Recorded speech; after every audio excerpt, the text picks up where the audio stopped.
Hello and welcome to History Through Question. Today's topic is GIC History Lecture last year's question. 111 question है. On the bank of which of the following river did Mahavir Swami attain कैबल्या? कहाँ पे किया था इन्होंने? तो correct answer is a, Rijupalika. ठीक है ना. अकॉर्डिंग टू ट्रेडिशनल जो वेरियस अकाउंट्स है, तो महावीर ने रीच किया था अपना कैबल्य जैना, दैट इज द ऑमनीसेंस या फिर अगर हम कहें सिंपली इनफाइनाइट नॉलेज.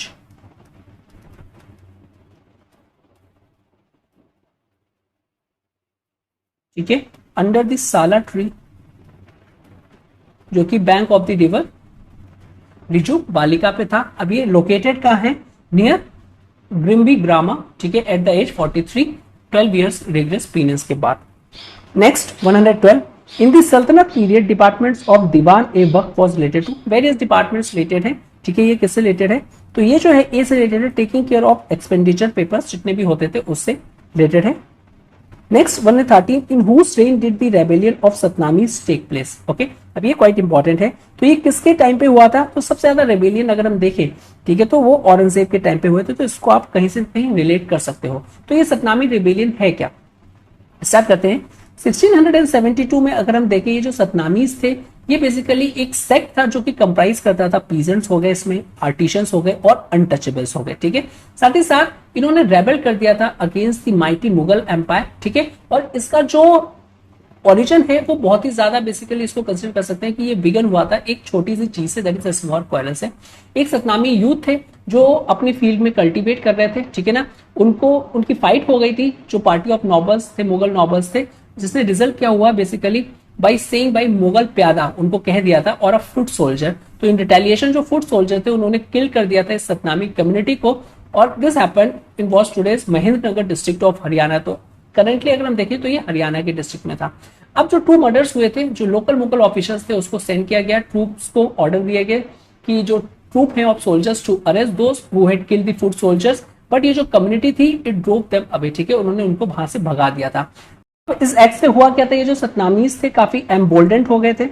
एम्बोल्डेंट होने के साथ साथ ये जो सतनामीज ने फिर उन्होंने अटैक कर दिया था एक नरनौल, जो कि एक माउंट टाउनशिप था उस एरिया का, और डिस्ट्रॉय कर दिया था मुगल का गैरिसन. ओके, और इवन इन्होंने अपना ओन एडमिनिस्ट्रेशन को सेटअप कर दिया था, जो कि मुगल एडमिनिस्ट्रेशन था उसको नहीं माना था. अब ये जो है ये एक आर्म्ड स्ट्रगल था, बिकॉज जो सतनामीज थे उन्होंने मार्च कर दिया था टूवर्ड शाहजहानाबाद. वो क्या था? That is the old Delhi. Okay, तो इस तरीके से आप कह सकते हो. साथ ही साथ दो तो सतनामीज जो थे वो काफी ज्यादा ब्रेवली उन्होंने फॉट किया था. और बेसिकली अगर हम कहें although they lost the battle and 2000 सतनामीज जो थे इस बैटल में किल्ड हुए थे. दैट इज वाई काफी ज्यादा सिग्निफिकेंट था. क्वेश्चन आता है कि व्हाट ट्रिगर द सतनामीज. अभी हमने देखा था कि जो किलिंग ऑफ यूथ, ठीक है ना, वो इमीडिएट ट्रिगर था. लेकिन अगर हम इसके रीजन को एनालाइज करें तो उसमें जो ग्रोथ थी सतनामी सेक्ट की वो काफी इंपॉर्टेंट है. बिकॉज यहाँ पे जो एनरिच कास्ट स्ट्रक्चर था, जो कास्ट स्ट्रक्चर था बेसिकली उसने क्या किया था? फोर्स किया था मार्जिनलाइज ग्रुप्स को कि वो ज्वाइन हो सके एक साथ, और साथ ही साथ वो प्रोटेक्ट और प्रोटेस्ट कर पाए अगेंस्ट जो टैक्सेशन पॉलिसी थी, जो काफी ज्यादा हाई टैक्सेशन था उसके खिलाफ. ओके, अब ये जो राइज था बेसिकली उसको एक कंसिडर किया जाता है as a threat by the जो मुगल एडमिनिस्ट्रेशन को सपोर्ट कर रहे थे, या सिंपली अगर हम कहें as oppose to the upper caste. ये जो सतनामीज लोअर कास्ट के थे उनको अपर कास्ट के लोग अपोज कर रहे थे बिकॉज इस तरीके से. सो ये जो क्वेश्चन आता है कि ये रेबेलियन सिग्निफिकेंट क्यों है, तो ये जो अगर हम देखें जो रेबेलियन था क्रस्ट हो गया था और 2000 सतनामीज को भी मार दिया गया था, लेकिन ये काफी सिग्निफिकेंट था बिकॉज ये जो ग्रुप था मार्जिनलाइज पीपल का, इसने फॉट किया था एक सिस्टमेटिक ऑपरेशन इन सोसाइटी और एक एस्टैब्लिश किया था बेसिकली कम्युनिटी, और एक डिफेंड किया था अपने आप को. ठीक है, अब सतनामीज कौन थे? तो हिस्टोरियंस जो है बेसिकली सतनामी को कहते हैं एक मोनोथीस्टिक सेक्ट. सतनामीज जो है मोनोथीस्टिक सेक्ट है जो बेसिकली फॉलो करते हैं नाइदर हिंदुइज्म को, ना ही हिंदुइज्म को और ना ही इस्लाम को. ओके, और हुज स्क्रिप्चर जो है वो एम्फसाइज करते हैं कि आपको एक लाइफ लीड करनी है जो कि बेस्ड होनी चाहिए गुड कंडक्ट पे. ठीक है ना, तो life on good conduct rather than की रिचुअल्स हो या फिर डॉगमास जो हो वेरियस जो रिलीजन्स में प्रिवलेड थे. ठीक है, और जो मेनी बेसिकली लोग थे many Satnamis थे, find it hard to believe but the Mughals were actually की प्रोटेक्टिव है कास्ट सिस्टम के। वो जो ये जो नोशन था कि मुगल्स प्रोटेक्ट करेंगे हमारा कास्ट सिस्टम, ये भी उनको काफी ज्यादा अपोज करते थे। एज ए रिजल्ट जो हाई कास्ट था वो continues to inflict the worst atrocities जो कि पीजेंट्स पे, आर्टिशंस एंड अनटचेबल्स और जो ट्राइबल्स पे करते थे, दैट इज कम्युनिटीज पे। अब सतनामी विमेन जो है वो भी काफी इंपॉर्टेंट रोल प्ले करती हैं। बेसिकली अगर हम कहें दे वर इनविंसिबल्स इन मुगल इंडिया, जहां पे अगर वेदर ब्राह्मण्स, राजपूत और मुस्लिम्स देखें तो इनको फॉरबिडन किया जाता था to be seen by any man other than their own. Okay, in contrast जो सतनामी वुमेन थी वो बेसिकली ड्रेसअप करती थी लाइक मैन और वर्क करती थी फार्म्स में and also joins mens to fight the Mughal soldiers. तो सतनामी जो विमेन है काफी ज्यादा, अगर हम कहें कि उस टाइम की जो सोसाइटी थी जहां पे विमेन को कंसिडर नहीं किया जाता था इक्वल काउंटर पार्ट, लेकिन जो सतनामी विमेन है वहां पे हमको ये एलिमेंट मिलता है कि वहां पे इक्वालिटी का एलिमेंट्स मिलता है और वो इक्वली पार्टिसिपेट करती थी, चाहे वो इकोनॉमी हो, चाहे वो पॉलिटी हो, ठीक है ना, या फिर कोई अगर लीड किया हो वॉर तो फाइट करने के लिए भी। तो इस तरीके से काफी इंपॉर्टेंट है ये Satnami rebellion. Next question 114, Who among the following made the Treaty of Versailles with the British East India Company in 1802 में किसने साइन करी थी? तो is the correct answer is D, that is the Bajirao second. Okay, अभी जो treaty of वेसेन थी या फिर इसको हम वसई भी कहते हैं, तो ये एक तरीके का पैक्ट था जो कि साइंड हुआ था 31 December to be very specific 1802। किसके बीच में हुआ था? That is British east India company on the one side and Bajirao second जो कि मराठा पेशवा थे पूना के on the other hand. Okay, अब ये किस बैटल के बाद हुआ था तो इंपॉर्टेंट हो जाता है, that is the battle of Poona के बाद ये साइंड हुआ था, ठीक है।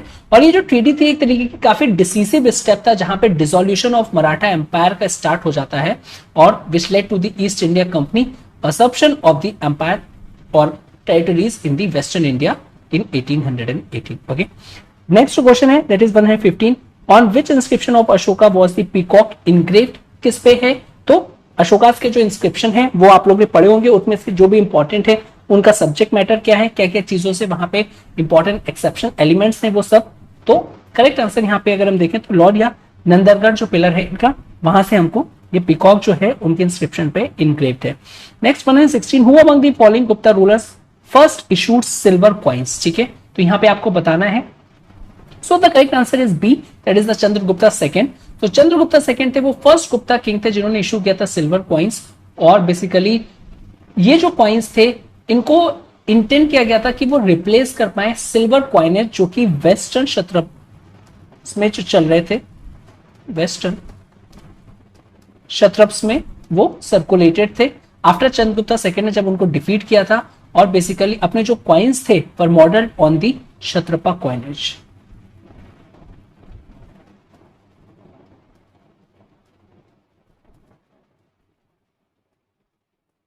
Okay.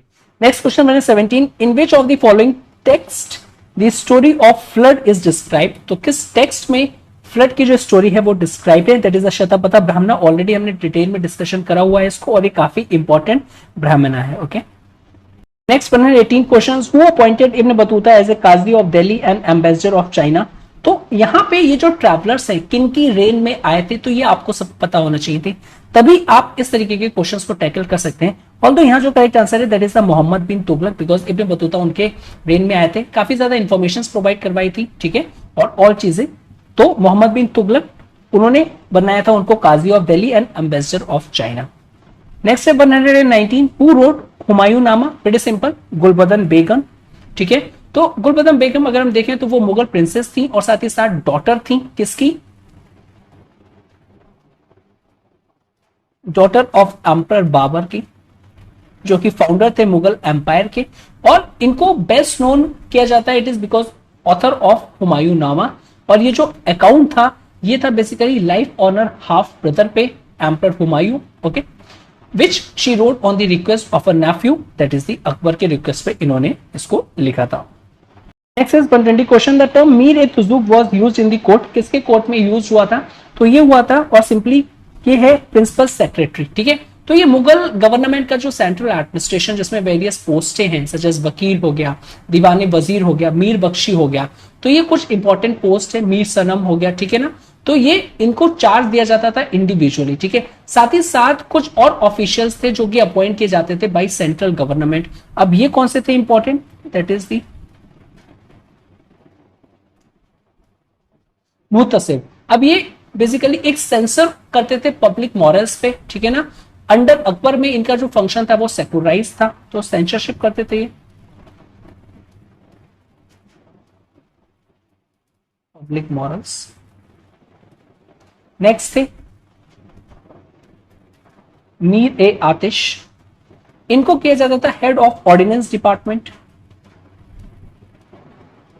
हेड ऑफ ऑर्डिनेंस, ये हेड थे ऑर्डिनेंस डिपार्टमेंट के। नेक्स्ट मीर ए बार, ये इंपीरियल ऑफिसर इंचार्ज थे फॉरेस्ट के, imperial forest officer. Next Mir e Bahr, ये थे बेसिकली सुपरवाइज करते थे ये स्टेट बोर्ड्स को एंड फ्लीट्स को, तो जो स्टेट की बोर्ड्स होती थी और जो फ्लीट्स होती थी उनको ये सुपरवाइज करते थे। नेक्स्ट अगर हम देखें दैट इज द दरोगा ए डाक चौकी। अब ये जो होते थे ये इंचार्ज होते थे इंफॉर्मेशन एंड इंटेलिजेंस के, इंफॉर्मेशन एंड इंटेलिजेंस के डिपार्टमेंट के, और ये वर्क करते थे इंडिपेंडेंटली।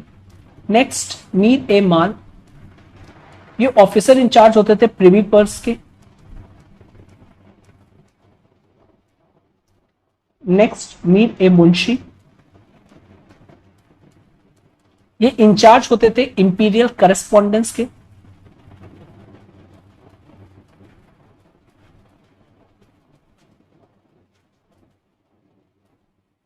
लास्ट में that is the Mir e Tuzuk, ये मास्टर ऑफ सेरेमनीज होते थे।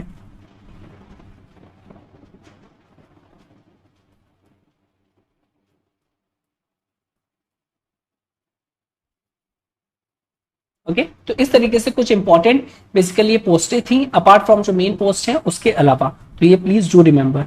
Next question 121, in which text the Avataravada is discuss, तो किसमें किया गया है ये जो करेक्ट आंसर है that is the Bhagavad Gita का। ओके और भगवत गीता प्रेजेंट करता है एक synthesis of Hindu ideas with respect to the dharma, साथ ही साथ थीस्टिक भक्ति के बारे में और योगिक आइडियाज ऑफ मोक्षा के बारे में भी बताता है। तो ये सारी चीजें भगवत गीता में मेंशन है। For which of the following was the surname Tutiya Hind use, तो किसके लिए यूज किया जाता है, वेरी फेमस अमीर खुसरो के बारे में। तो अमीर खुसरो जो थे अपने आप को बेसिकली कहते थे Tutiya Hind, that is the parrot of India.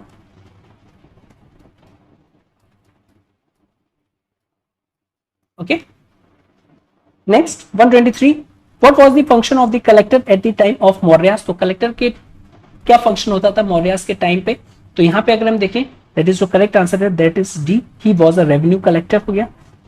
124, which of the following script was used in the Harappan civilisation, तो कौन सी स्क्रिप्ट को यूज किया जाता था, तो यहाँ पे अगर हम देखें तो करेक्ट आंसर जो है बेसिकली वो पिक्टोग्राफिकल स्क्रिप्ट को हम यूज करते थे हड़प्पन में। तो जो हड़प्पन स्क्रिप्ट थी वो was not alphabetical but pictographic और वेरियस लोगोस होते थे उसमें, तो हम लोगो सिलेबिक भी उसको कहते हैं, ठीक है ना।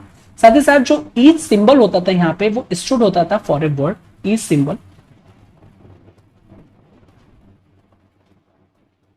स्टूड फॉर अ वर्ड और अ सिलेबल। जो हड़प्पन थे वो यूज करते थे ग्राफिक सिंबल्स को या फिर करेक्टर्स को इन ऑर्डर टू कन्वे जो इनका आइडियाज होता था। और जो हड़प्पन की जो राइटिंग थी बेसिकली उसको बिलीव किया जाता है कि it was in the boustrophedon in nature. अब ये बोस्ट्रोफिदॉन क्या है, that is written from right to left, और जो नेक्स्ट ऑल्टरनेट लाइन थी उसको लेफ्ट टू राइट इस तरीके से लिखा जाता था। Okay simply right to left और लेफ्ट टू राइट, ठीक है, इस तरीके से ऑल्टरनेटिव लाइंस में। सो जो एविडेंस था कॉमन स्क्रिप्ट्स का बेसिकली ये शो करता है ग्रेट कल्चरल इंटीग्रेशंस, और ये जो था ये वर्चुअली डिसअपियर्ड हो गया था after decline of Harappa civilisation that is around 700 और 1700 BCE, जो कि इंडिकेट करता है this process of writing did not percolate downwards. Okay next जो क्वेश्चन है that is the 125, who among the following established the national associations in Calcutta, तो जो correct answer है किन्होंने किया था that is the Surendra Nath Banerjea. तो सुरेंद्र नाथ बनर्जिया है और साथ ही साथ आनंद मोहन बोस,